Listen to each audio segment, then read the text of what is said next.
Item 6, presentation of petitions. I welcome Dr. Tracy McClellan, the Member of Parliament for Banks Peninsula. And Tracy, you have a petition to present to us this morning, and you have 5 minutes to speak to the petition, to present the petition. So over to you, Tracy. Thank you. Thank you, Andrew. Ate mai everybody, kia ora koutou katoa. Thank you so much for the opportunity to speak to this petition. It's a simple petition. It's a very simple petition, even though it does obviously pose some real challenges for council. And the simple petition is that we are asking for the Bromley Organics plant to be moved. It's an old-fashioned pen and paper petition, as you can see, although I've possibly got my background blurred. It's a pen and paper petition which has been circulated to the Bromley area and parts of Woolston as well. So to date, about 323 people have returned this petition, and more arrive daily at my parliamentary office. And I think it's important to note that it's not an online list build, and I'm sure we'd all agree that we can all be somewhat or even vaguely exercised about something enough to click a button.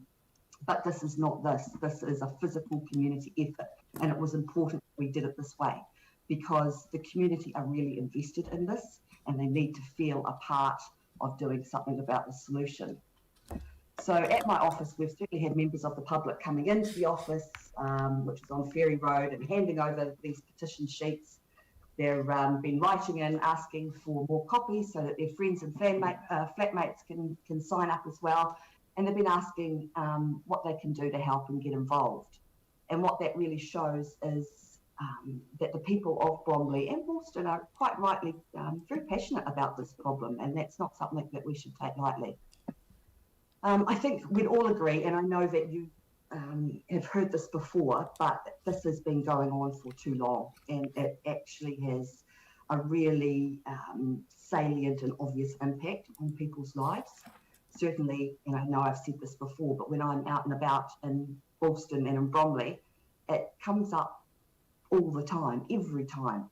People mention the unpleasant smells. They mention the fact that they can't have their windows open, that simple things like drying laundry online or just enjoying the garden isn't possible. And residents really do feel sometimes that they're locked in their own homes. This week I ran into someone who went for a walk in the botanical gardens just to get away from the smell, and ran into people 2 or 3 streets over who all say the same thing. And the community has been working hard for years to get the City Council to notice this problem and to take steps to fix it. So the petition gave residents the chance to also leave some comments, which many people made the most of that opportunity. There's not all the comments that I'd be able to read out, but certainly, here's a little sample of a couple of things. So Linda said that she acknowledged that they'd only been back in Woolston for 3 years and that the stench had been a real spoiler for her, which was a shame. Amanda said something needs to be done. This belongs in a remote area, not in a residential area. And Marlene said it spoils our outside time in the garden. And many people also asked for more details about when the staff report was going to be made public. What's the next step? How do we get this moving? So to sum up, it's clear, I think, that this facility just isn't suited to residential areas. And no matter what changes are made to the operations, it's really, the people have no confidence that any changes will make a difference. So I really, really hope that the City Council listens to residents today and does the right thing when you have an opportunity to make a decision once that report is in front of you next month. The residents have had to put up with this for a really long time, and I do want to emphasise that as they sort of have empowered me to on their behalf advocate for the fact that it's time to take action, and they really do want that plant moved. So happy to take any questions. So Tracy, thank you very much indeed for taking the time to join us and for presenting the petition this morning, which we will formally receive. And what we're going to do by way of resolution is to refer the petition to staff and to ask that staff respond to the issues raised in the petition as part of a report that's scheduled to come to this committee next month in April. So the timing in many ways is perfect. It allows staff to respond and report on the petition in line with that report and as part of that report that was due to come to the committee next month anyway. So thank you very much indeed for presenting that to us in this meeting so that we can do that. Now let's move to questions. I've got Phil and I've got Yanni. Phil. Yeah, thanks, Tracy. You did right. This has gone on far too, and it's time to get rid of it. One of the things that you didn't mention, which I have been dealing with is dust as well as smell. The dust rains down like you just fine black grit. Absolutely. We now have the opportunity to shift it, and I'd just like to say, if I've got anything to do with it, it'll be gone. So I would remind councillors that this is an opportunity for questions, not for debate. Yeah, no, fair enough. So, have you had people saying about dust as well? Yes, absolutely, Phil, and you're right, and I should have mentioned that. And actually, more than that, people bring in photographs quite frequently, some of which are really quite alarming. And there'll be a couple of residents that I'm sure you're very well aware of who will let me know on the day in which they hose down the outside of their house and bring something in 2 weeks later to show, quite a deposit of that fine black dust. Yes, I really remember a lady coming in. She had, I won't say a white handkerchief, but she had a white cloth that she just wiped her bathroom windowsill that morning. And people shouldn't have put up with that. So well done with this petition. Thank you. Thank you very much. Yanni. Yeah, I mean, again, just to acknowledge the work that you've done to get the views in the area. A number of us as local representatives have been raising this for a number of years to try and get action, and it's great to see that something is coming back to council to consider what we can do to improve the situation.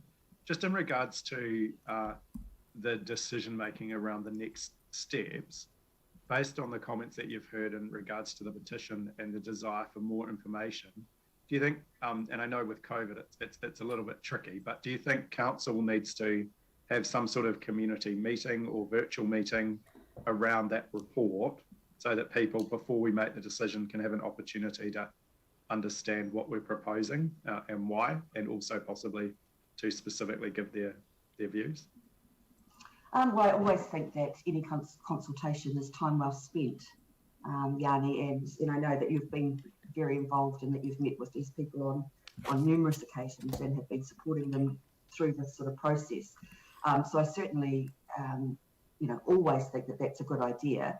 I think it's also really important to note that, when you put up with something for so long, people just want to get on with it as well. So there's a balance to be had there in between, making sure that the report's really well understood and making sure that there's also no more delays. Thank you. Pauline. Yes. Hi, Tracy. Thank you so much for coming in. And look, yeah, we all feel really terrible about this situation. It has been going on for so long. So we actually put in a lot of mitigating measures, and I think maybe up to about 8 months ago or a year ago, as far as I know, the windrows have been removed from being outside now. So what I'm wanting to know from you, and this is no way leading into any decision about whether it stays or goes, but have you had any feedback that has helped a little bit with the odour? Have people said it's less or less frequent? Have you got any feedback on that? Yes, yeah, and I think that several people who are probably have the most expertise in keeping an eye on this would agree that some of those mitigating factors have made a difference. It's just not reliable enough to be able to have confidence in the fact that they can have their outdoors back again. And it only takes a certain, the particular prevailing winds or certain sort of conditions for it not to hold, for those mitigations not to hold. But there's been feedback that they've, very much appreciate the fact that the council is trying to resolve this problem and that there has been mitigation in the meantime. Yeah, thank you. And that mitigation will continue on until a decision is made and further on as well. So I appreciate the comments. Thanks, Tracy. All right, thank you very much. Now, I'm not seeing anybody else indicating questions at this time. Are there any further questions for Tracy? All right, thank you. So we've got the resolution in front of us, thanking Dr. McClellan for the petition presentation and referring the petition to staff, and requesting that staff respond to the matters raised in the petition in the report that's scheduled to come to the committee in April 2022. So that's next month. So do I have a mover for the resolution? I'm happy to move it. So Pauline will move, and a seconder, Yanni will second. So moved by Pauline, seconded by Yanni. Because this is a petition, there isn't the opportunity for debate, but of course there will be the opportunity for questions and debate on the report when it comes next month.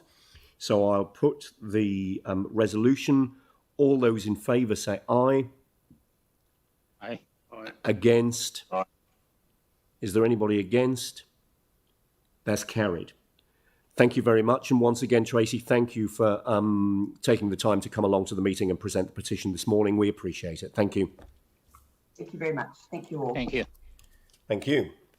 So now moving to item 7, key performance.